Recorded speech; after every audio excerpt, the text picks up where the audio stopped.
Good evening and welcome to The Square. Tonight we bring you an informative discussion on women economic empowerment. And tonight we are joined with our guest Mary Barikunjeri, Rwanda Women's Network founder and director. Mary, welcome to the show. Thank you, Diana. As always, we are four resident panelists. My name is Diana Mpisi. I'm part of The Square. Berna and Charles, always a pleasure to have you on board. Diana, how are you? Good. So we are here with Mary. We also know her fondly as Auntie Mary, I think to many people.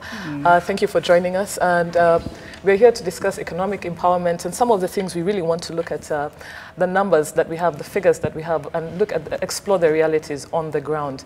These are some of the things we'll be discussing, as well as economic women's empowerment in the private versus the public domain. But before we kick off, I'd like to just ask my panelists weekly highlights before we get into this discussion. Charles, I'll start with you. Two things, one related to the show, one not related to the show. One is that I feel intimidated that we're discussing women affairs and I'm the only man. So I will hold Ephraim against this for quite a while. But the second is, of late we've been seeing very sophisticated advancement in our crimes. Recently we had a bank fraud and some money went missing through a very clever way. The bank managed it well, the central bank managed it well, culprits were caught, they are now in court. And that tells you a bit about where we are going and how we are prepared. Just this week, in my business, in my real estate business, innocent landlord accepts tenants with a high rate of vacancies in commercial buildings. You can imagine that you want to take up everybody. He takes up tenants, the tenants in a very, very innocent way. The tenants are operating a criminal money business. They fleece the guy who has supplied them furniture. They fleece the guy who has given them the space. They hoodwink the landlord as to what business they are making. They disappear. So I think this says a lot about how prepared we should be in terms of our country, in terms, especially in regards to how we are. The faster you grow, the faster criminals think. But also, secondly, is that landlords and as a businessman, you never throw away an opportunity to market yourself. So landlords need to start professionalizing the way they do their business. Some of the advantages that property managers and property agents usually do is that they will vet a tenant before the tenant is admitted into a property. In the residential world in Kigali, it's very, very different because a lot of tenants actually disappear without paying their landlords. Yes. When you use a professional agent or a professional manager, it's very different because you can hold that person liable. But because, again, the earlier point I raised around vacancies, landlords are more quick to say bring in everybody as long as they are paying. But I think it's a wake-up call because criminals out there are not sleeping. Yes. Berna, any highlight of the week so far that you'd like to share? I would perhaps begin with HE's speech at Gabiro. I won't attempt to interpret it, but I think it was a good one, and whoever has not seen it should go on YouTube and listen and watch. It was good to see young people and the interesting questions, the young women at Gabiro. That was good. Two, I've just come from a session with university students, University of Rwanda, talking about entrepreneurship, public speaking, organized by a team of very young people, which I think speaks to the energy around the country. You have young people doing things. Thirdly, the news coming out of DRC. On a sad note, you have Ebola, but then we seem to be now, as we came here, the news coming out about the forthcoming general elections. because for a very long time, you know, the stagnation in terms of the politics there has been a problem. So at least now we have a sense of direction. That's my week so far. Are you happy Joseph Kabila is not going to run for presidential elections? To be honest, I don't care. I don't think the elections will... Business, right? The only thing I care about, the only thing I care about is a stable DRC. Whoever can deliver that, you know, it's good for us, it's good for the region. Yeah, so whoever is in charge, so for me, it's more about having a stable DRC. Wow. Mary, before we get into our conversation this evening, is there also a highlight this week that you'd like to share with us? Well, a highlight for me is I've been running around in and out meetings. This morning I was into a very, very interesting meeting organized by UN Women Regional and the Africa Center, SDGs Africa Center.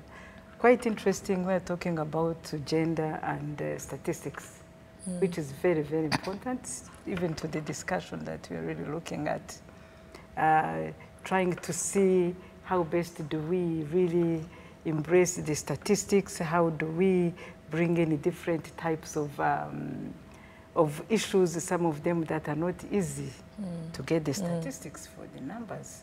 It's so difficult. But we could hear both sides, the UN Women and the government, the National Institute of Statistics from different countries. That alone, in listening to the challenges from both sides, was extremely interesting. Quite a lot to learn about. Yeah. And that said, we are going to go into these numbers. We want to explore economic empowerment of women in Rwanda. And just before, I'd like to also share with our audience that you're one of 53 people who are awarded by Her Majesty the Queen of England in April of this year with the Commonwealth Points of Light Award for your dedication to improving the welfare and rehabilitation of women. Congratulations. Oh, wow. Thank you. That's good stuff. Thank you. Yes. So my first question, Mary, and also to Berna and Charles, is to do, you know, we know Rwanda has made strides, significant strides in gender equity and gender equality. I won't say all the statistics, but, you know, we lead globally in parliament with 64% women parliamentarians. We are ranked the 3rd place to be a girl in Africa, and so forth, and so have you. But how well do these impressive numbers actually translate to realities in the ground, economically speaking, for women, especially in rural areas? Okay. Let me first of all reflect on what the numbers actually mean to some of us who are not there, who are watching it from the side, but who are very excited because it's very unusual. It's a pride for Rwanda, for me, because seeing such high numbers, it shows that we are committed to seeing change. And therefore, the whole policy direction of all this helps us really to feel we who are still striving, or even those in the rural settings, are very excited about it. And we see the impact of all that in the women that we work with in the rural areas, because we can see them aspiring for office. You will see in the next coming elections, so many women are turning up because they want also to be there, to experience what has happened. So for us in the women's movement, women's organizations, we are even talking about empowering those who are ready to go. There is a conversation around our umbrella organization, ProFarm, where we are saying we need to bring them together so that we can lay the ground for them to know where they are going, to know how even to stand for elections and be able to, you know, to eventually win the elections. So for us, it's an excitement, really. We find it to be good for us because it keeps us feeling that everything is possible, that women can also be there. Yeah. And I'd like to also just touch up as a follow-up question, economically speaking, I know we made really good reforms with in terms of land, and women in terms of property, especially in rural areas, have land ownership in this country. And these are land laws that were changed previously. I think in 2008 is when the changes started. 2008-9, exactly. And what is that like when you go to rural areas? Now, when you go to rural areas, you see, let's take a scan of what that means for us women. First of all, there has been a lot of struggle to get to that. Because I remember women especially at the national level. We did the campaign a lot to be able to have those laws changed. And fortunately, that has been passed. And what that means to that rural woman is that now women can inherit. Women can now own properties. And that means collateral for access to finance. So that in itself, it's a great gain for women. And everyone is excited about it. So now, with all this gain of accessing, it's now we are looking at the control. Because I think that's where the key challenging thing is we can access, but at times we are not able to control what we worked for. So it's on paper? Not really on the paper as such. Yes, because some women are not yet, really, culturally, we are not yet there. There is still a gap. We can't say everything is rosy, because we still have barriers around cultural challenges that are big challenge for us. And of course, in the whole arena of women being so much locked up in their usual day-to-day life work that does not allow them to participate effectively, that also becomes a big challenge. But at least we know there is a base which we can base on to be able to make a case. So for me, I look at it from that perspective. Brian and Charles, would you? Yeah, I had a comment around culture, and it's more of a comment than a question, really. Okay. And when I thought that maybe the problem is the Rwandan culture, that a man pays a bride price for a woman, and in one of Chinua Achebe's writings, he talks about it being equivalent to a purchase. Then I compared that to the Indian culture in the Hindus, where actually it is the other way around, and the woman pays a bride price. And I said, does that make the woman the queen or king, for that matter, in the household of their culture? Not at all. Not at all. So then I asked myself, so where does this come from if it's not because it is linked to bride price? And I would probably take it to, and forgive me with your permission, Auntie Mary, with your permission, Diana, to call her Auntie Mary, even though I doubt we have any blood relationships apart from being Vaporos of Gahini. You realize that our cultural setting has more to do with our beliefs than what is actually on the ground. And I will give you a practical example so that I take it out of the rural setting to the urban setting. If I'm to take all of you out, all the three ladies out for a drink, and the bill comes, naturally I'll be quick to pick the bill. The situation is changing. Yes. If the situation is only changing because you can afford the bill. But you will have to explain yourself and say, hello, don't, wait. I may be offended. And this, even take Charles out of the picture and put any other man. A man who is more wealthy than all of you will be offended. He will want to make a mark that you should not pay while I am here.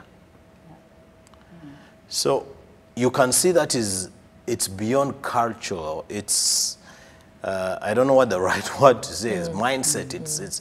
So we're not going to change some of these things overnight. And when it comes to expenditure, I'm sure very many women who can afford will be like, let it remain like that as long as we are not spending. You think so, Brenna? What's your take on that? And that is, as long as women are not spending, it is economically empowering them. So men, we are empowering the women by not allowing them to spend. I'd like to see what Brenna has to say on that. First of all, I definitely disagree with you. Yes. In fact, I have forgotten the source, but recently there was actually a study, and this study was looking at women who are more financially stable than their husbands. And this research shows that, in fact, women are forced to underdeclare their income just because they don't want to come out prominent, you know, in the family setting, you know, compared to their men, because the expected, you know, society kind of value is that the man has to earn more than the woman, you know. So I don't think women benefit from that. Now, as much as, you know, I want you to allow with your, I want you to continue with your point. The point I was raising earlier on was replacing culture with society, because it becomes beyond Rwanda or Hindu or Pakistani or wherever. It becomes society generally speaking. Hillary Clinton's loss, the presidency, probably hit the husband much harder than her in the society's image and the public image than it actually hit her. No, I mean, hardly any people will sympathize with Hillary, but more people will sympathize. I don't think so. With Bill Clinton. But you may continue with your point. Again, it's one man against 3 women, so I may not win this tonight. I don't think so, because in the first place, Hillary didn't get into the competition, if we use your example, thinking... She wouldn't have gotten into the competition if she had never been a first lady. I don't think so. That's too underestimated. But Brenna, opinions, differing opinions aside on Hillary Clinton and what Charles is saying. Yeah, I'd just like to take it back to what we were discussing, the economic empowerment. But we'll come back to that. But you know, and we just jumped right into it. The realities on the ground for Rwandan women. You know, Rwanda Women's Network has been working with thousands of women since you began in 1997, if I'm not mistaken. And can you tell us what the realities are on the ground in terms of women's empowerment in the public sphere vis-a-vis the private sphere in Rwanda? I think, let me pick it up from where I operate from. Yes. Because much more of my work is so much at the grassroots level. At the grassroots level. The reality at the grassroots level, we are here, we are dealing with grassroots women who are majority in agriculture. And to be very honest, there is still a lot to do. And that's why our work is much more focusing on them, because we can see that they need to be much more informed. They need to be informed where priorities are, interests where they have the opportunities that are theirs, you know, government opportunities that have been put in place, so they can also enjoy the benefits of what we're enjoying out of, you know, the grassroots level. So we've taken a deliberate move to do a lot of education. Education to help them see the changes that we are enjoying in the country. And within those changes, we make sure that women are understanding the rights that are around them. Because when we are talking about economic empowerment, it's not just about money, but it's also about education. Education is very important. And in part of that education, of course, that's where we talk about the financial literacy, the bookkeeping, the small things, and also helping them to know how they can eventually get money within their own circles.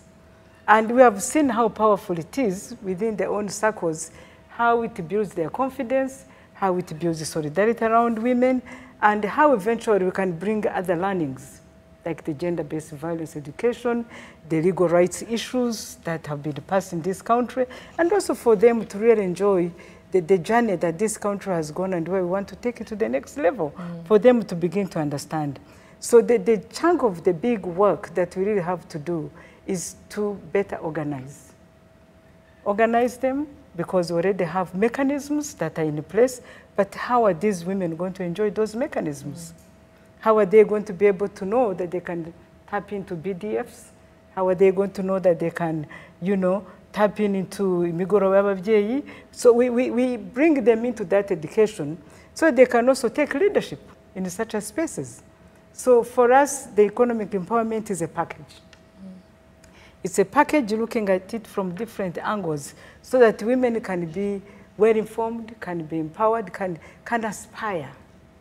Most important thing is to see them aspiring. And that's why we see most of other rural women also are interested to understand what's going on at the parliament level. What are the issues? When we meet in that space, which we have created for them. They even come and share freely about what's happening in their own settings, in their own homes. Things that you can't speak publicly. They have a space for themselves to be able to exchange and eventually to find a solution. And it's those solutions, I think, that are really making them feel part and parcel of the whole journey this country is taking them through. So more or less really is that. And of course, how we connect with other levels is so important, and especially engaging the government-created spaces. What knowledge are we bringing there? Or what knowledge are we going to get from there? So that we sit back in our space and be able to analyze and be able to find other venues of other issues that we want to educate our women about. So, and we've seen that it has worked very well. And we bring policymakers in our space. We bring police to talk to us about the programs that they are running. We bring in Marge. We bring all sorts of people. So it becomes a venue of learning and a venue of empowering. So I think that's what has made it more successful, because we feel safe to be in that space in order to learn best. So for us, that whole package, we see it as economic empowerment. You know, one of the things I like about Bana is that... what do you like about Brenna? Yeah, one of the things is that she runs one of the top media organizations in this country, and she's a woman. I like your candidness, Auntie Mary, and you know, I know Bana might differ with you in certain ways because she runs a top media organization in an urban setting. Okay, great. But anyway, Bana, I will differ in many ways, but maybe first of all for Auntie Mary. Is there something you wanted to add, Brenna, based on what Mary said? To get a sense of, as someone on the ground, the relationship between these women and the men. And the reason I'm asking that is because my feeling is, and you can correct me because you're on the ground, we tend to focus on what should be done for the women without so much about the men that they live with. Yet, in the end, you find that there's a tendency for most women to consult their husbands. You know, if she's going to do a business, the first person, the natural person will be my husband. Or if she's going to get into full-time employment, it's my husband. So how do you ensure that in this process of empowerment, because failure to work with the men, that in itself is a big barrier. And it's critical, very critical. We are quite mindful of that. We are quite mindful of that because we are now in an era of gender equality. But I believe in the women's rights movement, we've decided if we have to achieve even the gender equality, women must understand where they have come from. It's so important because you cannot talk of equality when people are not at par. So we try to bring them to understand. And as we bring them, we let them exhaust their inner feelings, their powers. They need to understand what power they hold within. At the same time, we encourage messaging that are positive back home so that they can eventually bring back the men in the space. And for us, that's how we look at the gender equality, because we are trying to promote it from the women perspectives so that women can begin to feel comfortable, can begin to feel that they can equally engage the men. Because today, as we speak, in this country, there are women who can't just look at their husbands in the face. Oh, yeah. In the rural areas, it's like that. Even in urban settings. Absolutely. So once they go through a situation where they cannot take it anymore, they must have the alternative. And the alternative have been those venues that we have created for them to be able to be analytical, to be able to think the next steps, and we make sure this comes from, it's their conversation. We just facilitate them. But we've seen results at the end, and eventually we've had men. And those are the men we are calling the champions in the rural settings to go back to the Imigura Babye and also engage further their fellow men. Can you give some concrete examples of what some of these men do to be recognized? So what most men have done... An example, for instance. Yes. Maybe they have stopped beating their wives and they are champions. Yes, it's a shame that we can't show live testimonies of these men and the women talking about where they have come from. Because most women come to the space where they feel they want to say, oh, I can now speak. Some of them go through a process of saying that I don't even want him to know that I've come in such a place. But when he goes through the process, at times we realize maybe it is their fault, but we don't show them that is their fault. So we say, since here we are promoting family cohesion as a government policy, the message is important that we take back the message back home, have a clear conversation, and eventually invite him to the space. Amazingly, we've seen the men coming to the space and are beginning to really enjoy the conversation. And we find it more sustainable because eventually it's somebody who has come out with a problem, and you are saying, even you as a man, if you find you have a problem, feel comfortable to walk in. It's an open space. And we've been working very closely with local authorities that have also been able to engage us in so many other discussions in terms of gender-based violence, on how the gender itself, what it is, they're analyzing the gender itself, for them to begin to see the powers on how best you can use your power. The whole masculinity question, the engaging men, the whole processes that we take them through has at least allowed us to really see clearly issues that come from home to the space, and eventually they become change makers. And these spaces you're talking about, are these the spaces Rwanda Women's Network works with, where you have around 500 women coming in each week? Yeah, absolutely, yes. Those are the spaces you're talking about. Yeah. 500 women coming in each week. Absolutely. That's a significant number. And how long has this process been happening? This has been on for the last many years.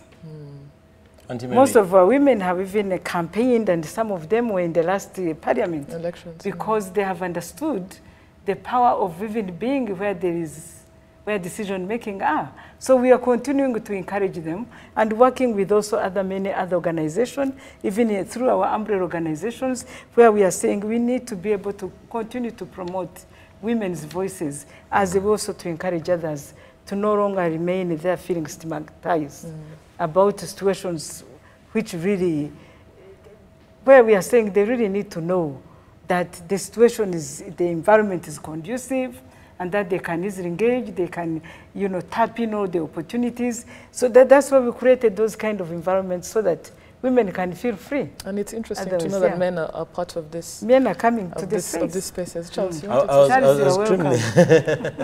First of all, Charles, by the way, I'm not waiting the best to hear, example to give. I'm waiting to hear your story. No, before the show started, you said you'd share a very interesting story. No, I am not the best example to give. I have 4 daughters. I follow 3 sisters.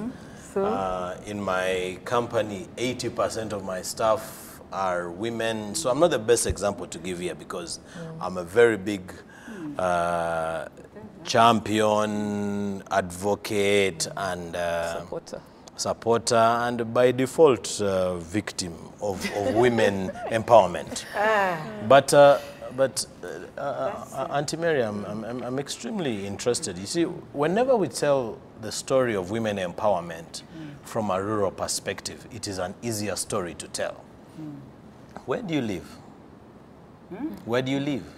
I live in Chichukiro. You live in Chichukiro. Now, of the 500 women... urban. Yes, it's urban, yes. Of the 500 women that Rwanda Women's Network is empowering, how many of them are in the rural setting and how many of them are in the urban setting? Majority, actually, my big chunk number are in the rural setting, because we're in the 22 that's districts. Exactly my point. Thank you so much. So that, as I said earlier, that gives the impression that the biggest problem is in the rural setting. Absolutely. And it undermines the problem we have in the urban setting. Earlier on, I talked about small things like when a woman picks a bill and when a man picks a bill. So we might underestimate the importance of educating the urban woman, who is actually the most vocal woman. I mean, for crying out loud, there are 3 of you on this show, right? Yeah. And I will be worried that the moment if we get out here and any of your drivers is not here, I'll be the first person to ask, can you give me a ride? How many times? At what moment do we intend to realize that it's not necessarily You know, when you only look at a bottom to top approach, you'll miss the point that the top actually has a problem as well, or may have a problem. No, we've seen it, and this is how we're trying to solve this. In a partnership with our Ministry of Gender, we have started a program we are calling the Women Leadership Institute. And this institute is just about leadership of women in the urban setting. And why we did that was to be able to tap in the other women that really feel that they need some leadership learning, and eventually be able to make linkages with the rural women. So that as we talk of a networking aspect of women, then we are able to bring the women rural and the urban to be able to come into the wrong way. Yeah, but we have to. Because if you're linking the urban woman with the rural woman, the disconnect, there's a very huge disconnect. There is a disconnect, but it's about time we bridge the gap. The urban woman, link that urban woman with an urban man. Before we bring anything the urban man, we always have to make sure that the women understand what we are talking about in this whole leadership equation. Yes. Because in leadership equation, there are so many things that we need to be able to say, you are in it, okay? And if you're in it, this is what you want, and this is how we want to get to it, before you can even think of bringing in somebody. So it's sorry. Okay. I know you wanted to say I something. she has a burning question. It's been a serious burning question before we go for the break. It's actually an observation, and going back to the issue he's raising, the disconnect between urban and rural women. Yeah, and in the defense of rural women, I mean urban women, when you look at urban women, they have unique challenges. First of all, the social pressure in terms of what is expected of them, you know, getting married, what kind of job you do. Balancing all that with family as well. And balancing all that. So how do you address these issues? For instance, this urban woman who has to go to work, be a wife, be seen as the typical woman, you know. Yes. You know, so what kind of, programs do you have to fix that? That's exactly. That's in this whole Women Leadership Institute is about bringing these women, reminding them that you have your own space to come and air those issues and those challenges. And in the Ministry of Gender, there is this Women Leadership Network that is there, and that institute is part of it. But we are saying, until women have come together to be able to bring their issues on their table, feel free to air them, because the challenge is you are not comfortable with me to tell them what you might be going through home, or the challenges of your office, or the challenges you are going through with your boss. You might not feel comfortable, but the minute we bond and we begin to sit together, that in itself is a healing process. And in that healing process of being comfortable with who you're with, you talk about it, you find the solutions, and eventually you feel safe wherever you are. Let me give you an example. Yes, give me an example. Let me give you a concrete example to put everything into perspective. Right. From where I stand, you know, you'll find that more women in the workplace are willing to take their leave to look after their children. Sure. Or if there's someone sick at home, the woman is always willing to take a day off to, you know, to go an extra mile. You don't see that with men. So if you're designing interventions that are focused on women, yet in the typical setting, they have to work and live in a society largely dominated by men. How do you solve the problem like that, you know, where you have... In fact, in this whole discussion, the main core business around it is how do you bring your man on board? How do you make him feel that he also has equal responsibility? Imagining that tomorrow you die. Is that man going to be able to cope with the issues at home?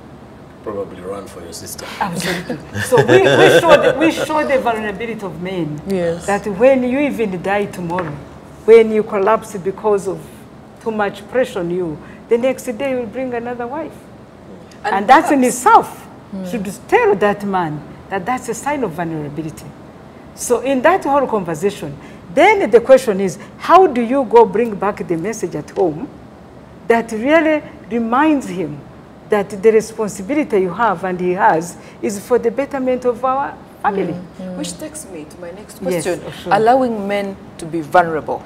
You know, as it is today, because in absence of, for instance, legislation that allows men to take days off, paternity leave, you know, maybe 6 weeks. In absence of that, how do you imagine a man going to work and saying, I need 6 weeks off to babysit a child? And that's why, again, it comes to hold the policy discussion, where at times some policies do not give us that opportunity. And that's why in our advocacy work, where we have to really engage everybody to be able to say, this policies is not so friendly to what we are saying as women, or even you as a man, as a family. But the most key thing is to make that man see the importance of being part and parcel instead of being like a guest in his own home. I'd like to just add something, Berna. Yeah. Well, you just reminded me, there's the gender conference that was early on this year, after Transform Africa, I think. And, you know, they were discussing paternity leave, something that's very crucial. And I know in these circles of gender equality, paternity leaves are very important. And you have countries that really respect them, and it really adds value to the to the family. But one of the members in the audience actually, and I think she was from West Africa, said that you know, it's interesting that some women will actually push back against paternal leave because they don't want their men to actually be home during those particular hours. So sometimes it's interesting to see women go against these issues that are there to actually help them. Because so many of them I've been down that road. I think 2-3 days are enough, and then I go back to work for that newborn baby. Yes, exactly. We are going for the break briefly. We'll be back after the break. We're here discussing women's economic empowerment, specifically looking at the economic aspect, and we'll be back after the break. Please stay tuned.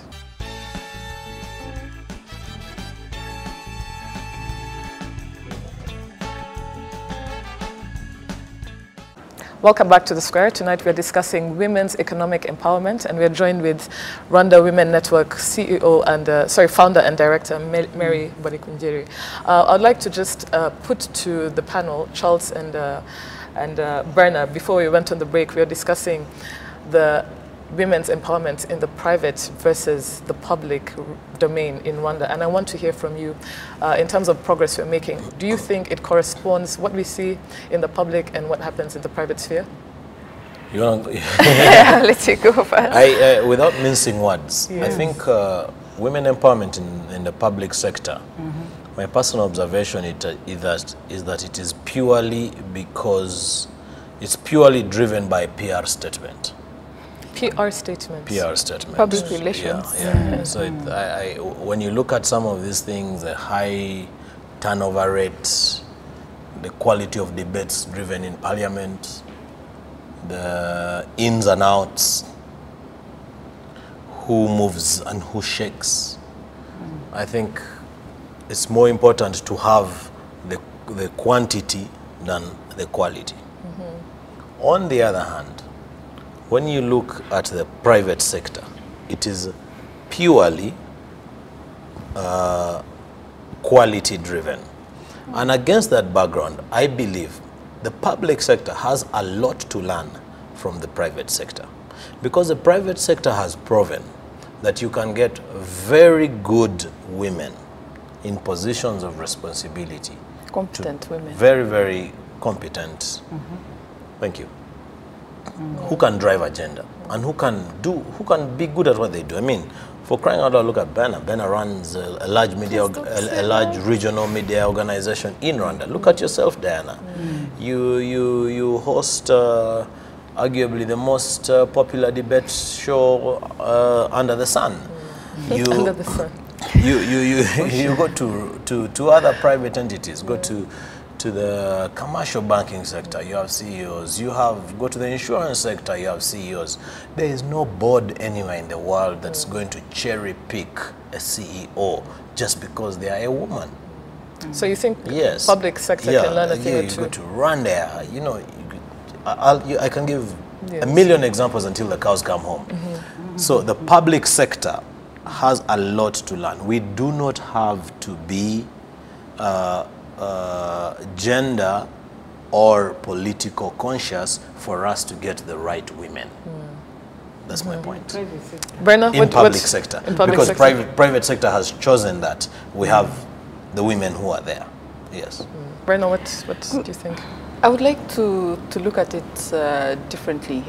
Take economic empowerment of women beyond employment to look at women as individuals.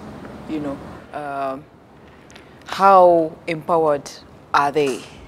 You know, for instance, if you are a young girl and you want to get married, are you marrying because someone is your friend, or are you marrying because you're looking at them as a potential partner who will pay your fees or take you on a trip to Dubai that you couldn't probably pay for? And I think at the moment, we are not there yet. You know, we still have lots of vulnerable young women who, despite, you know, a very good environment for women, still very vulnerable in the sense that they cannot make important decisions about their life just because of that limited economic empowerment. How to solve that, I don't know. But I think it takes us to the need to go beyond policy, but also look at the cultural aspects that, you know, in homes, when girls are growing up, are they told, are they nurtured to be independent as individuals, you know, or are they nurtured to be women who will be yes women and wait to be looked after? You know, and I think that's the biggest challenge going forward, because we have I continue to see this, you know, many vulnerable young women, and there's always a link. Yes. I mean, teenage pregnancies.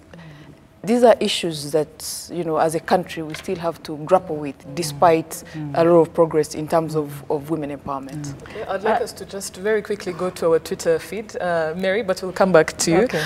We always connect with our audiences, and this is a tweet from Richard, and he says, I think women economic empowerment doesn't always mean being employed.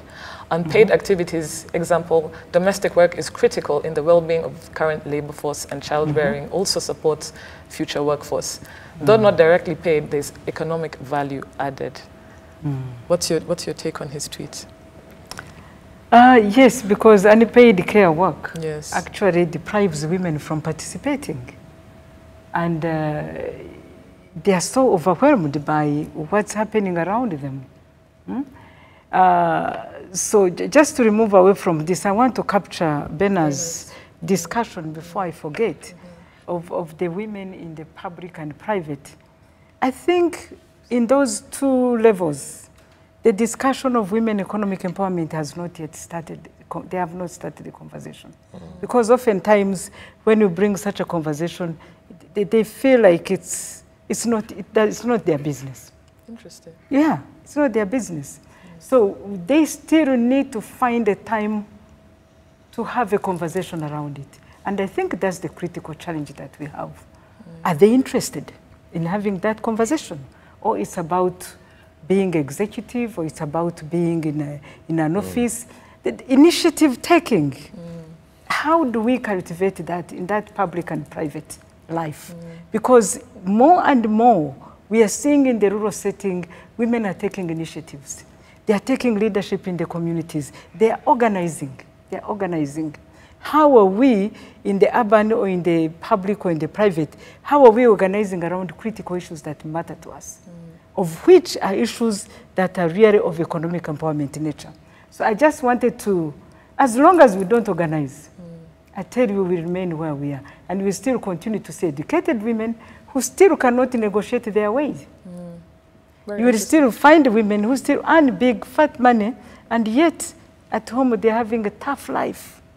They're suffering, and yet they could find a solution out of a way people engage their own families, engage your own husband, because people are still...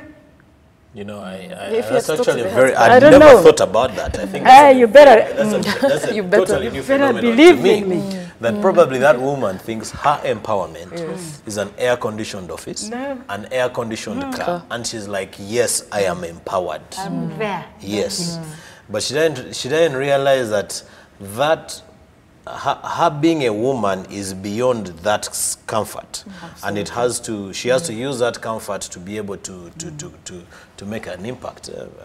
Let's just, Thank very you for important, the teaching. very important point. Let's go to the next tweet. The next tweet is from Kazibwe, who says, thanks for this topic. I'm curious of who does and how the policies are drafted. Are women really inclusive in the drafting process, or we just see them in implementation? Do you have a response to Andrew? That's a policy issue. Yes. Of course, when we struggle to have women at the policy decision-making level, that's what should be their responsibility. So if somebody is questioning that, it means maybe there isn't much effort in it. So we need to be able to question, how do we then make it work better than what the people are seeing? So for me, again, it's again a whole struggle of continuing to work together, remind ourselves that even if we're up there, we are there for a cause. We are there for opportunities that we've been given. We need to make a change. How to make a change is to make sure that we promote policies that really are of interest to the issues that we stand for as women or as a community. You know, one of the things I look at is that, I don't know if this is still the case, and again, I'm totally ignorant about this, is whether there are still women tickets to parliament or women tickets to position XYZ. What do you mean by tickets? As in, Affirmative action. Yeah. So I am a I'm a woman MP of this constituency, or I am there because I have to fulfill a ratio, a certain ratio. Because the moment that still stands, then it compromises.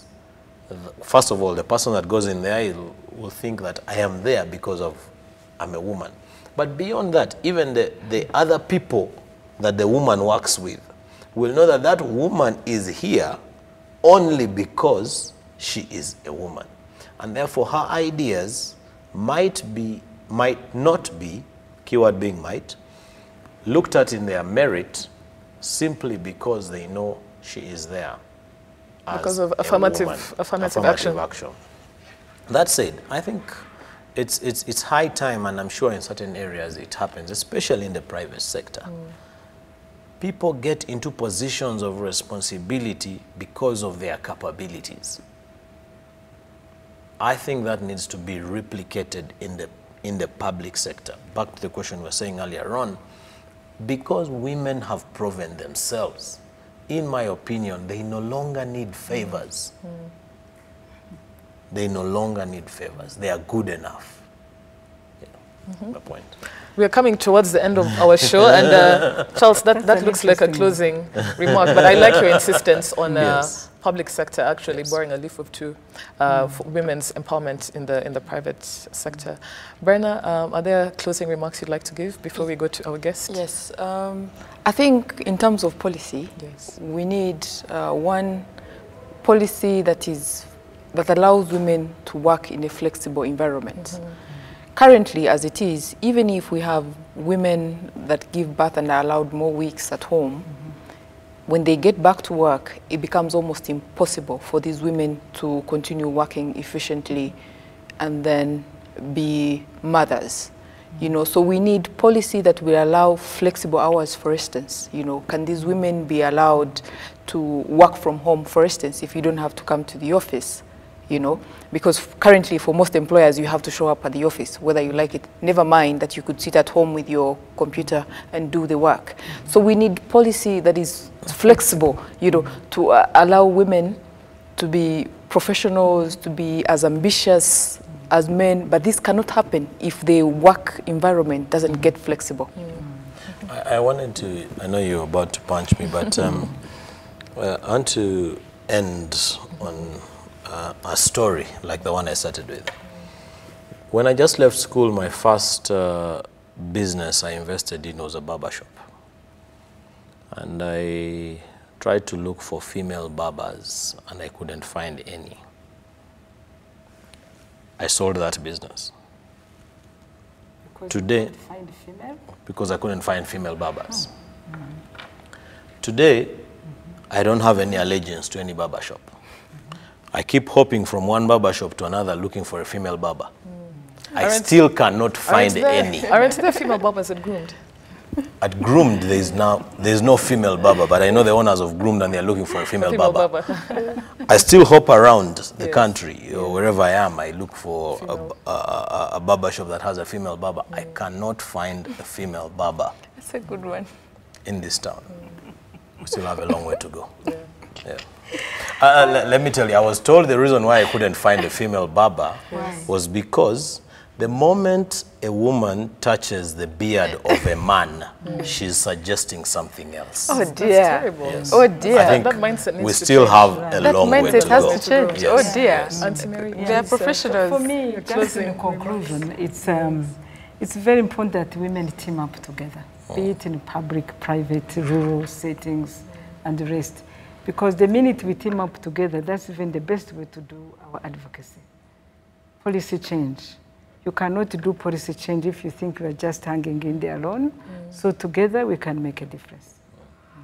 thank you very much for honoring our invitation. It's a pleasure to have you here. Very frank discussion on women's economic empowerment and looking at how this needs to be married into policy to enable women to really achieve the very best potential.